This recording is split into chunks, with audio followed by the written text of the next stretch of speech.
The Joyce path. Heather నాడెల్ రాసినటువంటి అవతార పురుషుడైన సోదరి అయిన మణిజా ఇరానీ జీవితాన్ని మనం చదువుకుంటూ ఉన్నాము. 1954వ సంవత్సరంలో విషయాల్ని తెలుసుకుంటూ ఉన్నాం. ఆ సమయంలో బాబా తన మండలి వారితో సతారాలో ఉన్నారు. ఆ సతారా వాతావరణం అంటే బాబాకు అలాగే మండలి వారికి కూడా చాలా ఇష్టమైన ప్రదేశం అది. అక్కడి వాతావరణం చాలా అద్భుతంగా ఉంటుంది, చాలా హాయిగా ఉంటుంది. కాబట్టి బాబాకు కూడా నచ్చిన ప్రదేశం.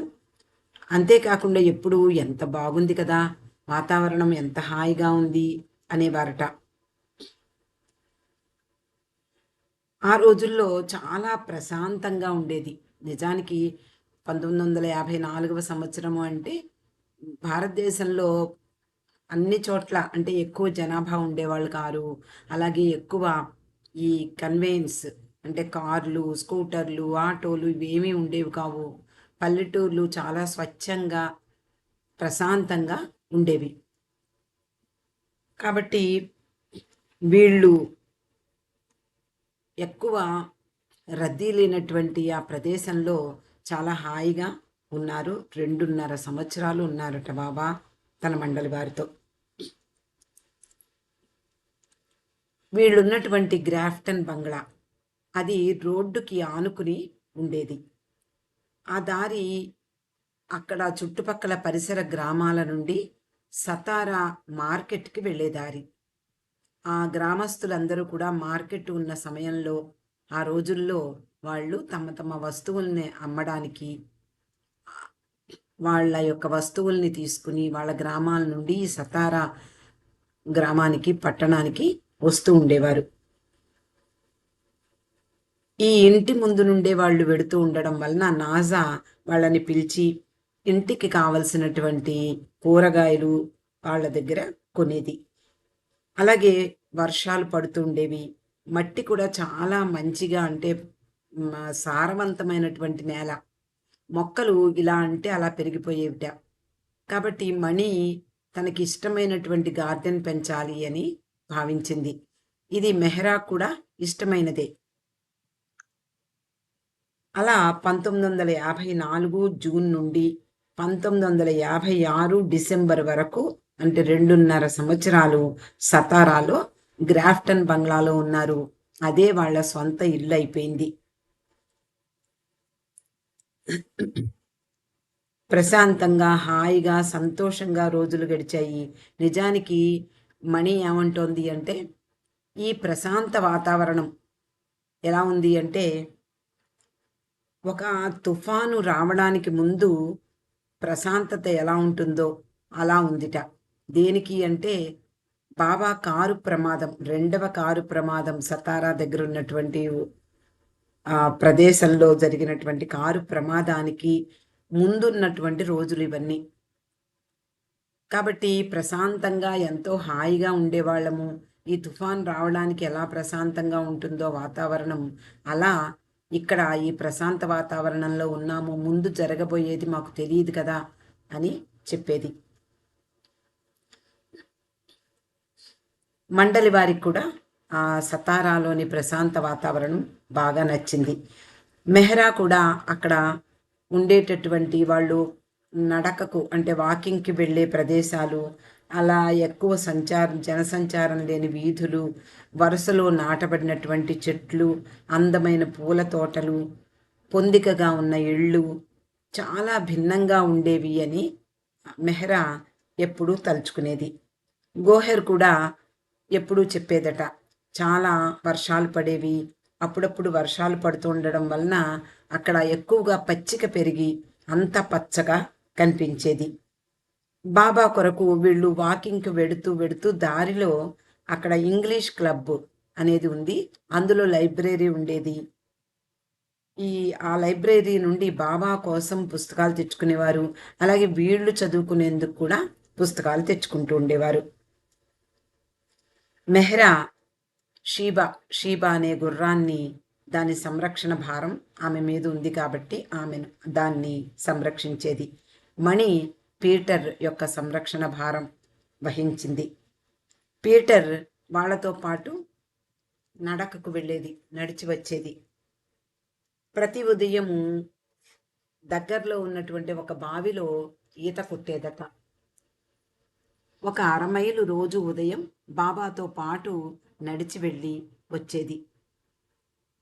అది చూసి మణి ఒక డిటెక్టివ్ లాగా, ఇది ఇంట్లో ఉన్నాడు ఒక డిటెక్టివ్ ఎలా ఉంటుందో అలాగా బాబా వెనకాతలే ఎక్కడికి వెళ్ళినా వెనకాతలే ఉండడము, వెళ్ళడము, మళ్ళీ బాబా తిరిగి వస్తే మళ్ళీ వచ్చేసి కూర్చోవడము, ఇలా చేసేది.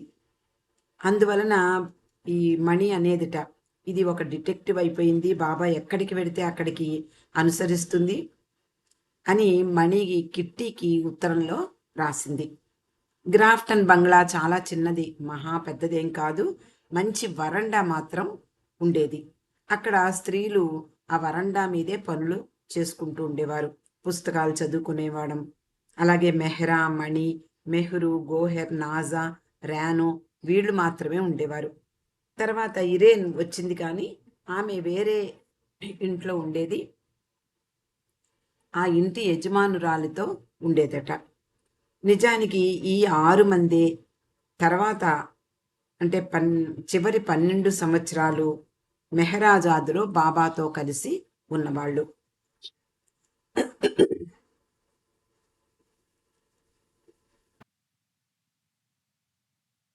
హెదర్ నాడిల్ రాస్తోంది, సతారాలో ఉండగా మనము ఇంతకు ముందు చదువుకున్నాం, మణి ఒక చేత్తో ఒక పుస్తకాన్ని తయారు చేసి అందులో కుక్కల సంరక్షణ, కుక్కలకు ఇవ్వాల్సినటువంటి శిక్షణ, వీటి గురించి ఒక నోట్స్ రాసింది. బహుశా ఈ సతారాలో ఉండగా దాన్ని కంప్లీట్ చేసి ఉంటుంది అని చెప్తోంది. అయినా ఎప్పుడు మణి ముందు టైప్ రైటర్ ఉండేది, ఉత్తర ప్రత్యుత్తరాల్లో మునిగి తేలేది. అప్పుడప్పుడు ఊలుతో అల్లడం కూడా చేస్తూ ఉండేది.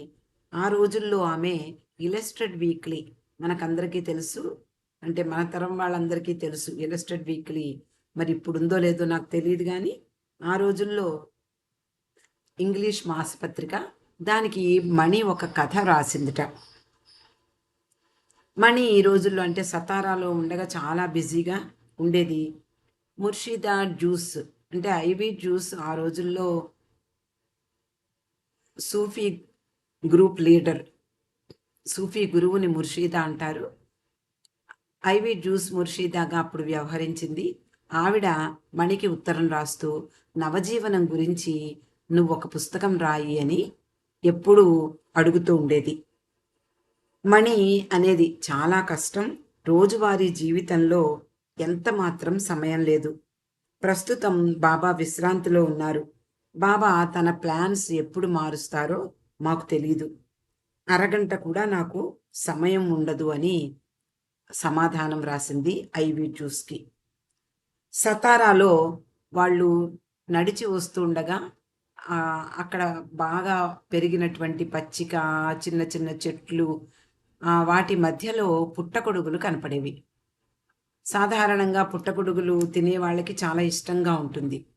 ఆ పుట్టగొడుగులు కనపడడం చూసి వీళ్ళు వాకింగ్కి వెడుతూ లేకపోతే వస్తూ వాటిని తెంపి తెచ్చేవారు. వాటిని చూసి గోహెర్ భయపడేది. అవి అడవుల్లో పెరిగేటటువంటి పుట్టగొడుగులు విషపూరితమైనవి, అవి మంచివా చెడ్డవా మనము వాటిలో భేదాన్ని గుర్తించలేం, కాబట్టి వాటిని తినడం మంచిది కాదు అని హెచ్చరించేది వీళ్ళని. అయినా చాలా బాగున్నాయి అంటూ తెచ్చి వీళ్ళు వేయించి టోస్ట్ మీద వేసుకుని తినేవారట. గోహెర్ కూడా వీళ్ళని చూసి తినాలని అనిపించేది. తర్వాత వాళ్లే మానేశారు. ఎందుకు అంటే వాటిలో తినేవి ఏమిటో తినకూడనివి ఏమిటో వాళ్ళ అందులో గుర్తు పట్టడం చాలా కష్టము అని చెప్పి ఆఖరికి వాటిని వదిలేశారు. 1953-56 మధ్యలో మణి ఎక్కువగా కరస్పాండెన్స్ చేసింది. మనకందరికీ తెలుసు 1952లో బాబా ఒక్లహామా ప్రాంతంలో యాక్సిడెంట్ అయినప్పుడు వీళ్ళందరూ కూడా ఉన్నారు. వీళ్ళకి కూడా దెబ్బలు తగిలాయి. ఇవన్నీ మనకు తెలుసు. మణి అప్పుడు వెళ్ళినప్పుడు అక్కడ పాశ్చాత్య మహిళలతో చాలా స్నేహం చేసింది. నిజానికి స్వతహాగా మణి ఉల్లాసంగా, ఉత్సాహంగా అందరితో కబుర్లు చెప్తుంది. వాళ్ళతో చాలా స్నేహం చేసింది. ఆ తర్వాత అందరితో స్నేహం చేసేది. ముఖ్యంగా మనం చదువుకున్నాం. హాస్పిటల్ డాక్టర్ కూడా డా డాక్టర్ భార్యకు కూడా మణి ఉత్తరాలు రాసేది. మెహరాకి ఎలా ఉందో, బాబాకి ఎలా ఉందో, వాళ్ళని గురించి, వాళ్ళ ఆరోగ్యం గురించి ఉత్తరాలు రాస్తూ ఉండేది. కాబట్టి స్వతహాగా స్నేహశీలి కాబట్టి మణి అందరికీ ఉత్తరాలు రాసేది. ముఖ్యంగా వాళ్ళందరూ కూడా అంటే బాబా ఇండియా తిరిగి వచ్చేసిన తర్వాత పాశ్చాత్య మహిళలు కానివ్వండి, పాశ్చాత్య హ్మ్, ప్రేమిక ప్రేమికులు ఎవరైనా వాళ్ళు బాబా గురించి చాలా ఆలోచించేవారు. అయ్యో! మన దేశంలో ఉండగా ఆయనకి యాక్సిడెంట్ అయింది. కాలికి కట్టుతో ఇండియా వెళ్ళిపోయారు. ఎలా ఉన్నారో ఆయన నిజానికి ఈ మండలి వారు ఎంత అదృష్టవంతులు. బాబాతోటే నిత్యము జీవిస్తారు. అలాగే బాబాతోటే నిత్యము ఎదురుగుండా నివసిస్తూ బాబా చేసే పనులన్నీ వాళ్ళందరూ సాక్షీభూతంగా ఉన్నారు అంటూ వాళ్ళు ఎంతో ఆతృతగా అంటే బాబా గురించి వినడానికి చాలా ఆతృతగా ఉండేవారు. కాబట్టి మణి వాళ్ళకి అనుగుణంగానే ఈమె వ్రాయడం ప్రారంభించింది. 53, 56 మధ్యలో ఎక్కువగా వాళ్ళకి ఉత్తరాలు రాస్తూ ఉండేది. 54 నుండి మణి ఎలిజబెత్‌కి, కిట్టీకి అంటే వీళ్ళు మెర్టిల్ బీచ్ సెంటర్‌లో ఉన్నారు. సెంటర్ గురించి, బాబా చేసిన పర్యటనల గురించి వ్రాస్తూ ఉండేదిట. అలాగే బాబా స్పృశించినటువంటి ఫోటోలు పంపించమని చెప్పేవారు. ఎవరెవరికి పంపించాలో వాళ్ళకి మణి పోస్ట్ చేసేది. అక్కడి స్త్రీలతో ఆ విధంగా ఆమె కరస్పాండెన్స్ చేసి వాళ్ళతో స్నేహాన్ని మంచి పటిష్టంగా తయారు చేసుకుంది. ఎంత చక్కగా ఉత్తరాలు రాసేదంటే మణి ఆమె హృదయమంతా వాటిల్లో గుమ్మరించేదట. హెదర్ నాడిల్ రాస్తోంది. ప్రతి ఒక్కరి పట్ల ఆప్యాయత, ప్రేమ కురిపించేది. అలాగే సున్నితమైనటువంటి సలహాలు కూడా ఇస్తూ ఉండేది. బాబా నుండి దూరమై అంటే పాశ్చాత్యులు దగ్గర అంటే బాబా దగ్గర కొన్నాళ్ళు ఉన్నారు. వాళ్ళందరూ కూడా బాబాతో పాటు కొన్నాళ్ళు ఉన్నారు. బాబా దర్శనం చేసుకున్నారు. బాబా ఉపదేశాలు, సందేశాలు విన్నారు. మెర్టిల్ బీచ్‌లో బాబాతో పాటు కొన్నాళ్ళు సహవాసం చేశారు. అలాగా వాళ్ళు బాబా తిరిగి వచ్చేసిన తర్వాత వాళ్ళు బాబాని వదిలి ఉండలేక, అయ్యో! బాబాతో ఉంటే బాగుంటుంది. ఆయన చేసే పనులు, ఆయన చేసే పర్యటనల గురించి తెలిసినా వాళ్ళు ఆనందించేవారు. కాబట్టి మణి వాళ్ళందరికీ బాబా విషయాలన్నీ కూడా పూసగుచ్చినట్లు వ్రాస్తూ ఉండేది. అవే ఫ్యామిలీ లెటర్స్‌గా ఇప్పుడు మన చేతిలో ఉన్నాయి. మనకు అందుబాటులో ఉన్నాయి. బాబా నుండి దూరమై వాళ్ళు పడే తపన గురించి అలాగే బాబా గురించి వినాలనే వాళ్ళ ఆతృత అర్థం చేసుకుని మణి అనేక సంగతులు సతారాలో ఉండగా బాబా ఎక్కడికైనా వెళ్ళారా, మస్తు పర్యటనలు చేశారా, లేకపోతే వాకింగ్‌కి వెళ్ళారా, ఇలా షీబాతో ఎలా షీబాని ఎలా ముద్దు పెట్టుకునేవారు, పీటర్ యొక్క అల్లరి ఇవన్నీ చాలా వివరంగా వాళ్ళకి ఉత్తరాలు రాస్తూ ఉండేది. వాళ్ళల్లో బిలి అనే ఆవిడకి ఉత్తరం రాస్తూ ఉండేది. అందులో ఒక ఉత్తరం ఇలా ఉంది. డియర్ బిలి, నీవు రాసిన పిచ్చి ఉత్తరం అందింది. అంటే ఆమె బహుశా నా పిచ్చి ఉత్తరానికి నవ్వుకోకనో ఏదో రాసి ఉంటుంది. కాబట్టి మణి తమాషా పట్టిస్తూ రాసింది. నీవు రాసిన పిచ్చి ఉత్తరం చదివి చాలా సంతోషించాను. బాబా పిచ్చివారిని ప్రేమిస్తారు. పురోగతి చెందిన సాధువులు, సాలికుల కంటే బాబా ఎక్కువగా మస్తులను ప్రేమిస్తారు. వారు మార్గంలోని అన్వేషకుని ఎరుక కంటే భిన్నమైనది వాళ్ళ ఎరుక. మస్తుల చైతన్యం దేవుని పట్ల పరిపూర్ణమైనటువంటి అత్యంత అపారమైన ప్రేమను వాళ్ళు అనుభవిస్తారు. అందరికంటే మస్తుల యొక్క చైతన్యం పద్ధతి వేరుగా ఉంటుంది. వాళ్ళు భగవంతుని ప్రేమను నేరుగా అనుభూతి పొందుతూ ఉంటారు.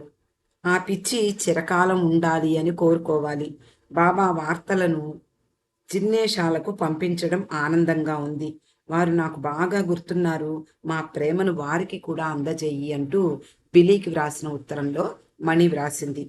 ఈ బిలీకి వ్రాసినటువంటి ఉత్తరంలో ఉండేటటువంటి విషయాలన్నీ కూడా జిన్నేషాలకు పంపించేది. అంటే డార్విన్ షా కూతుళ్ళు వాళ్ళకి బిలీ పంపించేదట. అందుకని వాళ్ళకి పంపించడం ఆనందంగా ఉంది. వాళ్ళు నాకు బాగా గుర్తున్నారు. మా ప్రేమను వాళ్ళకి అందజేయి అంటూ మణి రిప్లై రాసింది. అలాగే బెరిల్కి ఉత్తరం రాసింది. అందులో కొత్త విషయాలు వ్రాశాను. బాబా దగ్గర మేము తరచు మిమ్మల్ని తలుచుకుంటూ ఉంటాం.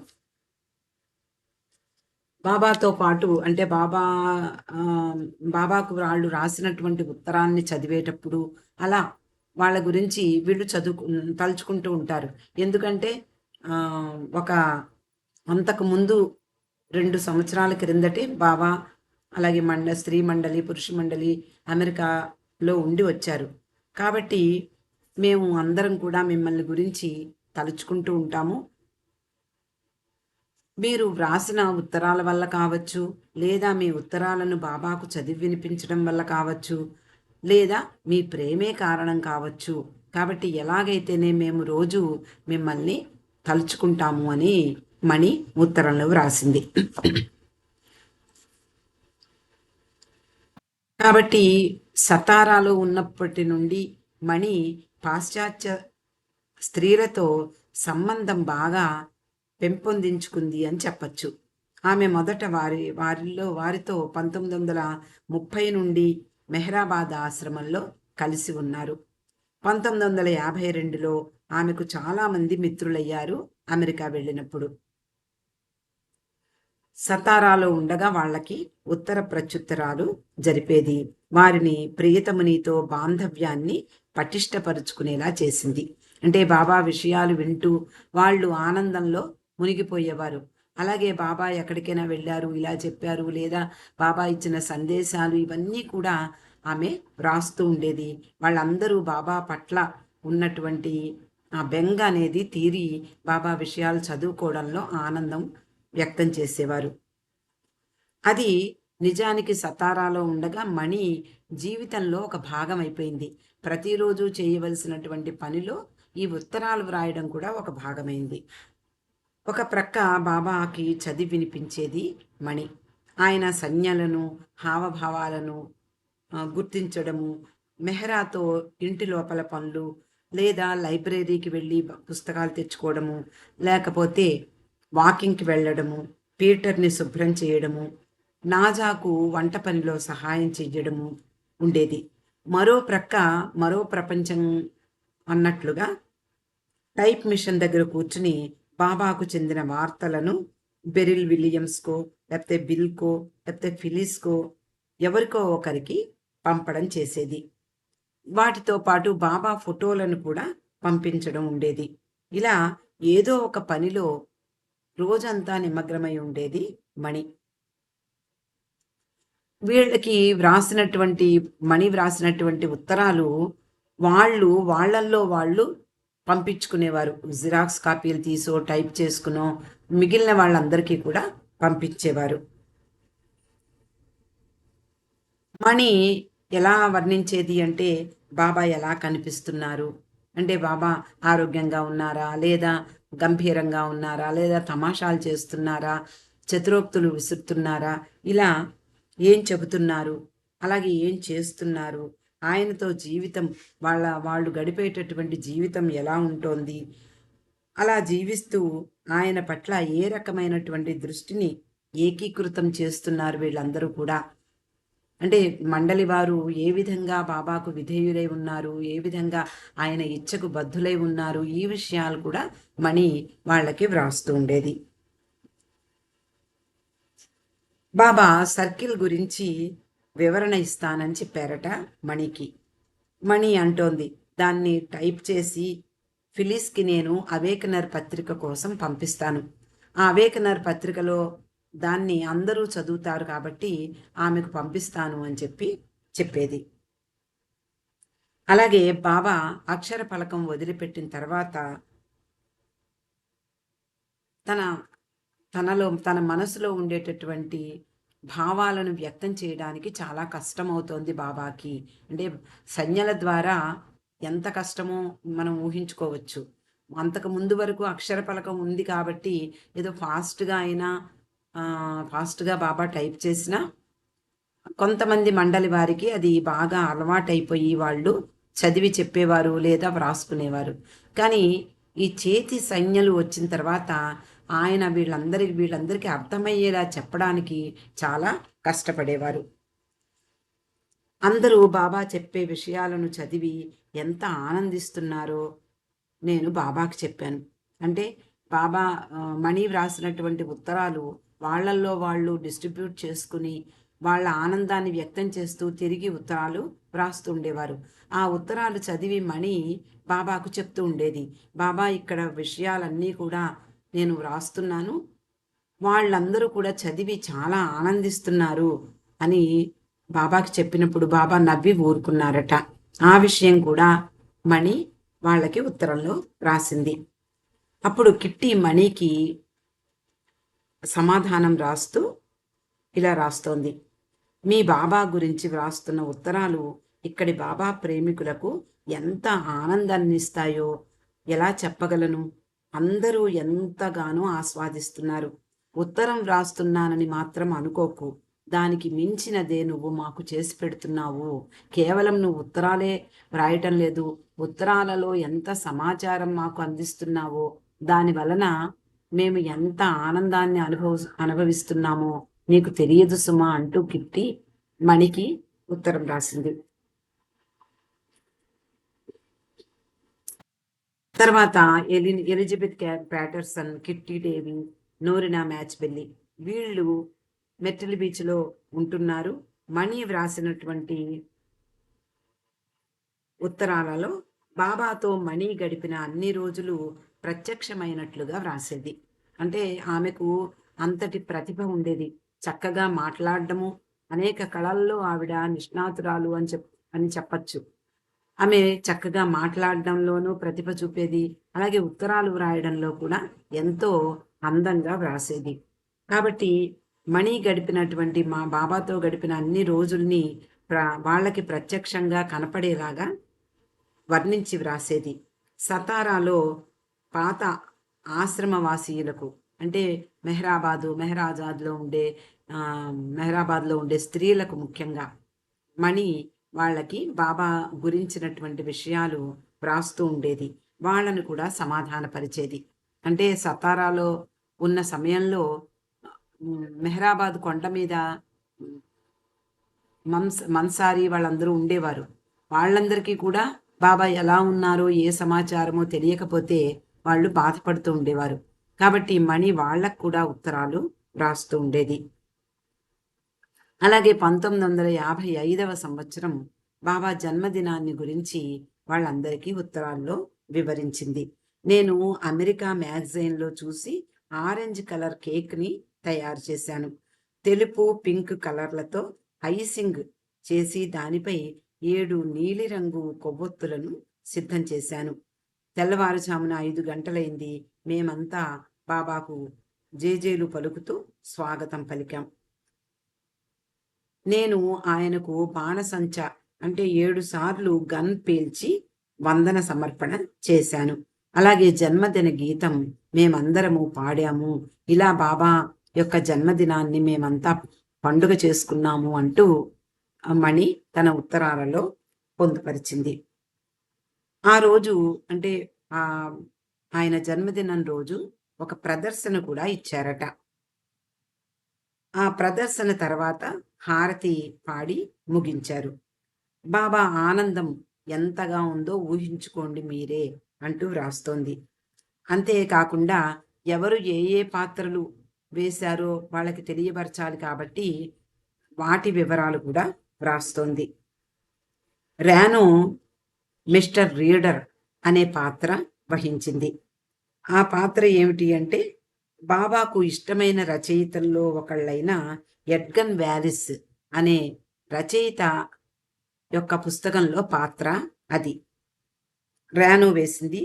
అలాగే అంటే అది డిటెక్టివ్ పాత్రట. తర్వాత మణి స్కాట్లాండ్ డిటెక్టివ్ ఇన్స్‌పెక్టర్‌గా వేషం వేసింది. మెహ్రు ఇటాలియన్ టాక్సీ డ్రైవర్‌గా పాత్ర ధరించింది. నాజా అమెరికన్ గాయని.